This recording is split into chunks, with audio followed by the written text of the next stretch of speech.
அனைவருக்கும் வணக்கம். நம்ம இந்த வீடியோவில் என்ன பார்க்க போனால் Madras high court exam office assistant, copyist attender மற்றும் வாட்ச்மேன், மசால்ஜி, நைட் வாட்ச்மேன், கார்டர் இருக்கு இல்லையா, இவர்களுக்கான அடிப்படை கணிதம் இதுதான் நம்ம இந்த வீடியோவில் பார்க்க போகிறோம். முதல் கேள்வி பாருங்கள். செவ்வகத்தின் பரப்பளவு. செவ்வகத்தை அதாவது ஆக்சுவலாக அடிப்படை கணிதம் அப்படின்னாலே கண்டிப்பாக நமக்கு வட்டம், சதுரம், செவ்வகம், முக்கோணம் இந்த 4 விஷயத்தை பற்றி இதனோட சுற்றளவு, பரப்பளவு இதை மட்டும் தெரிஞ்சால் போதும், மற்றெல்லாம் தேவையில்லை. ஸோ இதை பேஸ் பண்ணி நமக்கு ரியல் லைஃப்பில் யூஸ் பண்ணுற மாதிரி ஏதாவது வேலி அமைக்கிறது, அதே மாதிரி சமநிலைப்படுத்துறது, பெயிண்ட் அடிக்கிறது, இந்த மாதிரி ஏதாவது லைஃப் சம்மந்தப்பட்டது கேட்பாங்க. பட் நமக்கு அடிப்படையிலேயே நம்ம தெரிஞ்சுக்க வேண்டியது வட்டம், சதுரம், செவ்வகம், ரைட்டா? ஸோ இதை மட்டுமாவது தெரிஞ்சு வச்சுக்கோங்க. சரி, ஓகே. செவ்வகத்தின் பரப்பளவுன்றாங்க. செவ்வகம் அப்படின்னா இந்த மாதிரி இருக்கும், நீங்கள் கண்டிப்பாக பார்த்துருப்பீங்க. நீளம், அகலம், நீளம் இன்ட்டு அகலம் போட்டோம்னா நமக்கு பரப்பளவு அப்படின்றது வந்துடும். இதே நீங்கள் பார்த்தீங்கன்னா இப்படி இருக்குன்னு வச்சுக்கோங்களேன், இது நீளம், அப்போ இதுவும் நீளம், அப்போ 2 இன்ட்டு நீளம், 2 இன்ட்டு அகலம், இது அகலம் அப்படி வந்துச்சு அப்படின்னா ஆட் பண்ணால் அது என்னது, சுற்றளவுக்கு வந்துடும். இதே பக்கம் இன்ட்டு பக்கம்னா அது சதுரத்தோட பரப்பளவு. இதே 4 இன்ட்டு பக்கம் அப்படின்னாங்கன்னா அந்த 4A அப்படின்னு சொல்லுவோம் இல்லையா, அது சதுரத்தோட சுற்றளவு, ரைட்டா? அப்போ இந்த கேள்விக்கு செவ்வகத்தின் பரப்பளவுனா நீளம் இன்ட்டு அகலம் அப்படின்றதான் சரி. ஒரு செவ்வக வடிவ பூங்காவின் நீளம் 60 சென்டிமீட்டர் எனில் அகலம் 50 சென்டிமீட்டர் எனில் அதன் சுற்றளவை காண்கின்றாங்க. ஆக்சுவலாக இது ஃபார்முலா, இதை பேஸ் பண்ணி அப்ளிகேஷன் சம்மா கேட்குறாங்க, ரைட்டா? ஒரு செவ்வக வடிவ பூங்கா இருக்குது, நீளம் சொல்லிட்டாங்க 60 சென்டிமீட்டர், அகலம் சொல்லிட்டாங்க 50 சென்டிமீட்டர் அப்படின்றாங்க. இதன் சுற்றளவு காணணும். இது 60 சென்டிமீட்டர்னால் கண்டிப்பாக இதுவும் 60 சென்டிமீட்டர் இருக்கும் இல்லையா? செவ்வகத்துக்கு ஆப்போசிட் பக்கம் சேமாக இருக்கும். இது 50 சென்டிமீட்டர்னா இதுவும் 50 சென்டிமீட்டர் இருக்கும். அப்போ சுற்றளவு அப்படின்னா நான் சொன்னேன் இல்லையா, 2 இன்ட்டு நீளம் 2 இன்ட்டு அகலம் 2 போட்டு ஆட் பண்ணால் வந்துடுன்னு. நீங்கள் அப்படியே பாருங்கள், 50 இன்ட்டு 50 ஆட் பண்ணால் 100, இது 6 6 12 120, அப்போ 100 120னா 220ன்னு வருது. அப்போ 220 சென்டிமீட்டர் அப்படின்றத நம்ம சொல்லலாம், ரைட்டா? ஸோ சி ஆப்ஷன் சரியாக இருக்கும். ஒரு சதுரத்தின் பக்கம் 6 மீட்டர் எண்ணில் அதனை சுற்றளவை காண்க அப்படின்றாங்க. ஒரு சதுரத்தின் பக்கம், ஒரு பக்கம் கொடுத்துட்டாங்க, சதுரனா 4 பக்கங்களும் சமமாக இருக்கும், ரைட்டா? ஒரு பக்கம் 6 சென்டிமீட்டர் கொடுத்துருக்காங்க. இதன் சுற்றளவுன்னா 6 பக்கம் சமமாக தான் இருக்கும் இல்லையா?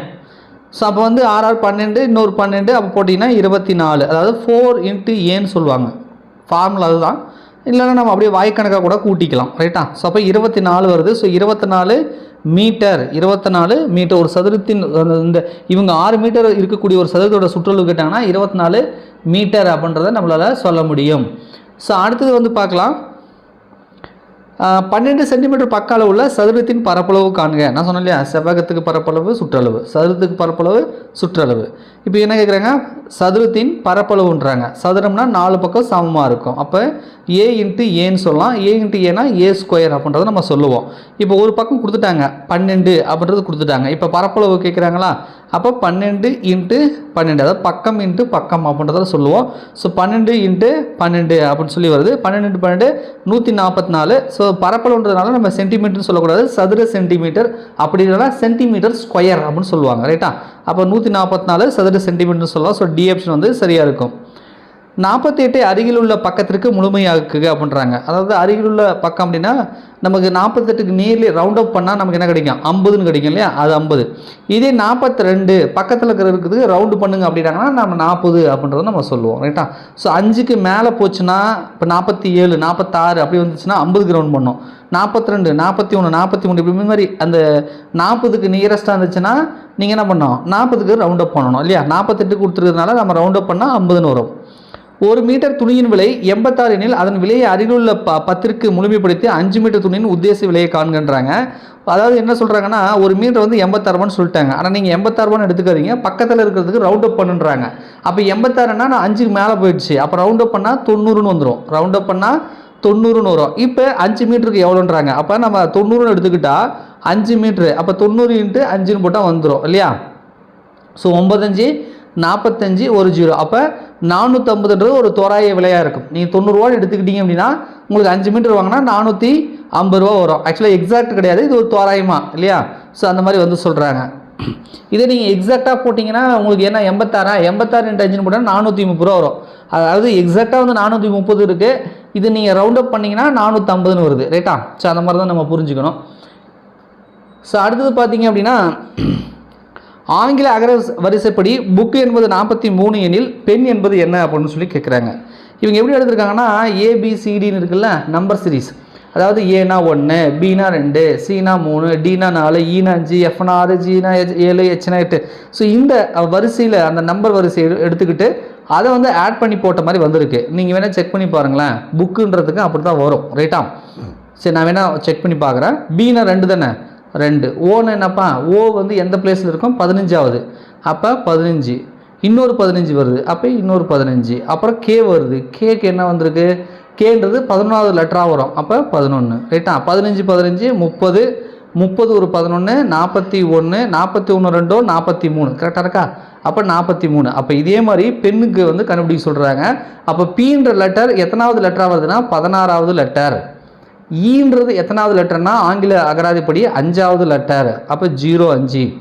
என்னன்றது எத்தனாவது லெட்டர் அப்படின்னு நீங்கள் பார்த்தீங்கன்னா என்னன்றது 14ஆவது லெட்டர். அப்போ இது ஃபுல்லாக ஆட் பண்ணுங்கள். 6 4 10, 10 5 15, மீதி 1, இங்கே ஏற்கனவே 2 இருக்குது, ஒரு 3, 35. அப்போ பெண்ணுன்ற இடத்துல என்ன வரும், ஸோ 35. புக்குன்றதை நீங்கள் 43 சொன்னால் பெண் என்பதை 35ன்னு சொல்லலாம். ரைட்டா?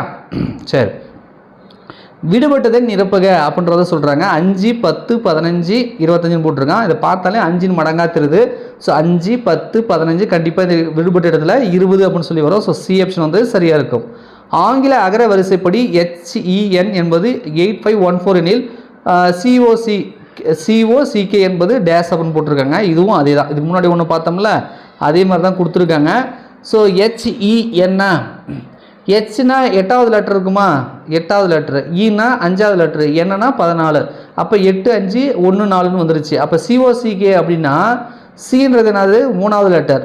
ஓன்றது 15ஆவது லெட்டர், மறுபடியும் சி, அப்போ 3ஆவது லெட்டர். ஸோ அடுத்தது கேன்றது 11ஆவது லெட்டர். இது எங்கே இருக்குது பாருங்கள், 3 15 3 11. ஏ ஆப்ஷன் இருக்குது, அப்போ ஏ வரும். நிரப்புக அப்படின்னு சொல்லி வந்து கொடுத்துருக்காங்க. 1 4 7 13 19 போட்டிருக்காங்க. டிஃப்ரென்ஸ் பார்த்தா 1க்கு 4க்கு 3, 4க்கு 7க்கு 3. அப்போ 3 தான் டிஃப்ரென்ஸ் ஆகுது. அப்போ 7 + 3னா கண்டிப்பாக இந்த இதில் 10 வரும். இந்த இதில் கரெக்டாக 10 + 3 13 இருக்குது. அடுத்து என்ன வந்திருக்குன்னா 13 கூட 3 ஆட் பண்ணியிருப்பாங்க. ஸோ 16ன்னு வந்திருக்கும். அப்போ இந்த இதில் 16 வரும். அப்போ விடுபட்ட நம்பர் வந்து 10, அதுக்கு அடுத்தது 16. அப்போ சி ஆப்ஷன் 10 16. ஒரு குறிப்பேடு 6 சென்டிமீட்டர் நீளம் 15 சென்டிமீட்டர் அகலம் 1 சென்டிமீட்டர் உயரம் கொண்டது எனில் அதன் கன அளவை காண்க அப்படின்றாங்க. ஸோ கன அளவு அப்படின்னா என்னென்னா நீளம் இன்ட்டு அகலம் இன்ட்டு உயரம்னு சொல்லுவாங்க. 3த்தையும் பெருக்கணும். நீளம் அகலம் உயரம் 3த்தையும் பெருக்கணும், அதான் கன அளவு. ரைட்டா? அதில் இவங்க என்ன சொல்கிறாங்கன்னா 3த்தையும் அப்படியே பெருக்க வேண்டியதான். அவங்க பாருங்க 6 × 15 × 1, அதான் கன அளவு. நீளம் அகலம் உயரம். அப்போ 6 × 15 எவ்வளோன்னு பாருங்கள். 6 × 15 போட்டால் 90 வரும். 90 × 1ன்னு போட்டால் 90 தான் வரும். 1 கூட எதை பெருக்கினாலும் அதே தானே. அப்போ 6 × 15 போட்டால் 90 வருது. அப்போ 90. இது வந்து கன அளவுன்னு கேட்டாங்க இல்லையா, அதனால் கன சதுர சென்டிமீட்டர் அல்லது கன சென்டிமீட்டர் அப்படின்ற மாதிரி நமக்கு வரணும். ரைட்டா? அதில் சென்டிமீட்டர் கியூப் அப்படின்னு போடலாம். ஸ்கொயர் கேட்டாங்கன்னா சென்டிமீட்டர் ஸ்கொயர், அதாவது பரப்பளவு வந்தால் சென்டிமீட்டர் ஸ்கொயர் அல்லது சதுர சென்டிமீட்டர். கனல வந்தாங்கன்னா கியூபில் போடணும். அப்படி இல்லைனா கன சதுர சென்டிமீட்டர் அது மாதிரி அதாவது போட்டுக்கலாம். ரைட்டா? இப்போ இவங்க என்ன சொல்கிறாங்க, 90ன்னு வந்ததா அங்கே பாருங்கள் கன சென்டிமீட்டர்னு போட்டிருப்பாங்க. சம்டைம் வந்து சென்டிமீட்டர் கியூப் கொடுத்தாலும் சரிதான். ரைட்டா? ஒரு சதுரங்க காய் நீளம் அகலம் உயரம் முறையே 1 சென்டிமீட்டர் 1 சென்டிமீட்டர் 1 சென்டிமீட்டர். அதாவது நீளம் அகலம் உயரன்றாங்க. ஒரு சதுரக்காய் சொல்லிட்டாங்க. இதன் கன அளவை காண்கன்றாங்க. ரொம்ப சிம்பிளாக இருக்குது இல்லையா? ஸோ இது பார்த்தீங்கன்னா உங்களுக்கு நீளம் அகலம் உயரன்ட்டாங்க, 1 1ன்னு சொல்லிட்டாங்க. அப்போ என்ன வரும்னா 1 1 1 தான். 1 1 எத்தனை டைம் போட்டுருக்கனாலும் 1 தான் வரப்போகுது இல்லையா? அப்போ 1 கன சென்டிமீட்டர் அப்படின்னு வருமா, பாருங்க. ஸோ ஏ ஆப்ஷன் வந்து கரெக்டாக இருக்கும். அடுத்தது, ஒரு ஜன்னல் சட்டத்தின் கன அளவு 900 கன சென்டிமீட்டர் எனில் நீளம் மற்றும் உயரம் முறையே 5 சென்டிமீட்டர் 4 சென்டிமீட்டர் எனில் அகலம் காண்கின்றாங்க. அதாவது கன அளவு கொடுத்துட்டாங்க. கன அளவுன்னா நீளம் அகலம் உயரம் அதெல்லாம் வந்து சேர்ந்து பெருகிறது தான் அது பண்ணுறது உங்களுக்கு தெரியும். அதில் 2 அளவு கொடுத்துட்டாங்கன்னா ஏதாவது ஒரு அளவு மிஸ் பண்ணியிருப்பாங்க. அந்த மிஸ் பண்ண அளவை ஈஸியாக வந்து கண்டுபிடிச்சிக்கலாம். அந்த ஃபார்முலா பிரகாரம் கண்டுபிடிச்சிக்கலாம். அப்போ கன அளவுன்றது 900 கொடுத்துட்டாச்சு. இப்போ கன அளவு அப்படின்னா நீளம் உயரம் அகலம் எல்லாமே 3 பெருக்கணுமா? அப்போ 5 கொடுத்துட்டாங்க, 4 கொடுத்துட்டாங்க, என்ன கொடுக்கல, அகலம் கொடுக்கல. இன்ட்டு அகலம், அகலன்றதை XOYZன்னு வச்சுக்கோங்க, இல்லை அகலம் கூட வச்சுக்குவாங்க, ஒன்றும் பிரச்சனை இல்லை. அகலம் தான் நம்ம கண்டுபிடிக்கணும். அதை வச்சுக்கிட்டு இப்போ என்ன பண்ணலான்னா இந்த 5 இது ஈக்குவல்ட்டுக்கு இந்த பக்கம் எடுத்துகிட்டு வாங்க, வகுத்தல் 20 அப்படின்னு வந்துடும். இந்த பக்கத்தில் அகலம் மட்டும் அப்படியே இருக்கும். ஏன்னா நம்ம அதை தான் கண்டுபிடிக்க போகிறோம். இப்போ 900/20 வருது. 0 0 கேன்சல் பண்ணுங்கள். இப்போ 90/2ன்னு இருக்கும். 90 அடித்து பாருங்கள். 4 2 8 மீதி 1 I 2 10 அப்போ 45 வருது. அப்போ அகலம் வந்து கண்டிப்பாக 45 சென்டிமீட்டர். ரைட்டா? நீங்கள் வேணால் 45 × 4 4 × 5ன்னு போட்டு பாருங்கள். கரெக்டாக 900 அப்படின்றது கன அளவாக கிடைக்கும். 3 பிரிக்கணும் அது வந்துடும். அடுத்தது 7 + 8 ஒரு பாக்ஸ் போட்டிருக்காங்க. 20/2 போட்டிருக்காங்க. இந்த பாக்ஸில் என்ன வரும்ன்றாங்க ரிலேஷன்ஷிப், அதாவது லெஸ் தானா கிரேட்டர் தானா ஈக்குவலாக அந்த மாதிரி வந்து கேட்குறாங்க. நாட் ஈக்குவல் அது மாதிரி சம்திங் ஏதாவது கேட்குறாங்க. ஸோ ரிலேஷன்ஷிப் கேட்குறாங்க. ரைட்டா? எது பெரிய நம்பர் எது சிறிய நம்பர் அப்படின்ற மாதிரி கேட்குறாங்க. இந்த மாதிரிலாம் வந்து கேட்டிருக்காங்க. ரைட்டா? இங்கே வருங்க 7 + 8ன்ட்டாங்க. ஸோ 15ன்னு வருமா? 15. இங்கே 20/2ன்னு போட்டாங்கன்னா 20 2ல் வகுத்தா 10ன்னு வரும். அப்போ ரிலேஷன்ஷிப் இதுக்கு பார்த்தீங்கன்னா 15ன்றது பெருசாக வரும். அப்போ இந்த சிம்பிள் வரும். இந்த சிம்பிளுக்கு என்ன சார் பேருனா கிரேட்டர் தென். இப்படி போட்டாங்கன்னா லெஸ் தென். இந்த வாய் திறந்துருக்குல்ல அது பெரிய நம்பர் பக்கம் வரும். இந்த கூர்ப்பாக இருக்குல்ல அது சின்ன நம்பர் பக்கம் வரும். ஸோ அப்போ கிரேட்டர் தென் வரும். அப்போ சிம்பிள் பார்த்தீங்கன்னா உங்களுக்கு ஏ சிம்பிள் வந்து இந்த பாக்ஸ் இடத்துல இந்த ஏ சிம்பிள் வந்து வரும். அடுத்தது 15 - 5 அப்புறம் பாக்ஸ் போட்டு 8 × 3ன்னு போட்டிருக்காங்க. 15ல் 5 போச்சுன்னா 10ன்னு சொல்லலாம். 3 8 24. இப்போ இதை கம்பேர் பண்ணலாம். இப்போ 24 தான் பெருசு. அப்போ அந்த வாய் திறந்துங்கிறது இப்படி வரணும். இதுக்கு பேர் என்ன? Less than. அப்போ இந்த இடத்துல என்ன சிம்பிள் வரும்? லெஸ் தென் அப்படின்னு சொல்லி வரும். ரைட்டா? ஓகேப்பா. அடிப்படை கணிதம் இந்த அளவுக்கு ஈஸியாக தான் கேட்பாங்க. இந்த சம்பளம் எங்கே சார் இருக்குது? இந்த மாதிரி கணக்கெலாம் எங்கே எடுத்தீங்க? எந்த புக்கிலேருந்து நீங்கள் எடுத்தீங்க அப்படின்னா 5ஆம் வகுப்பில் இருக்குது. எத்தனாவது வகுப்பு இருக்குது? 5ஆம் வகுப்பு இருக்குது. அப்போ 5ஆம் வகுப்பு 4ஆம் வகுப்பு 3ஆம் வகுப்பு தான் அடிப்படை கணிதம் இருக்குது. ரைட்டா? 6வது 7வது 8வதுமே வாழ்வியல் கணிதமாக நம்ம பார்த்தீங்கன்னா கொடுத்துருப்பாங்க. பேசிக் சம அங்கேயும் இருக்குது. ஸோ உங்களுக்கு இது மாதிரி அடிப்படை கணிதம் கேட்பாங்க. ரொம்ப டெப்த்தாக வந்து கேட்க மாட்டாங்க. ஸோ இது மாதிரி தான் நீங்கள் வந்து தேடி பிடிச்சி படிக்கணும். ரைட்டா? சரி, தொடர்ச்சி நம்ம வந்து அடிப்படை கணிதத்துக்கு நம்ம வீடியோ கொடுத்தா போகிறோம். மெட்ராஸ் ஐகோர்ட் தொடர்ச்சி நம்ம வீடியோ கொடுத்து தான் இருக்கோம். கண்டிப்பாக நீங்கள் பார்த்துருப்பீங்க. நம்ம வினஸ் கிளாஸ் அகாடமி சார்பாக நம்ம டெஸ்ட் சீரிஸும் வந்து கொடுத்துருக்கோம். ஸோ டெஸ்ட் போயிட்டுருக்கு.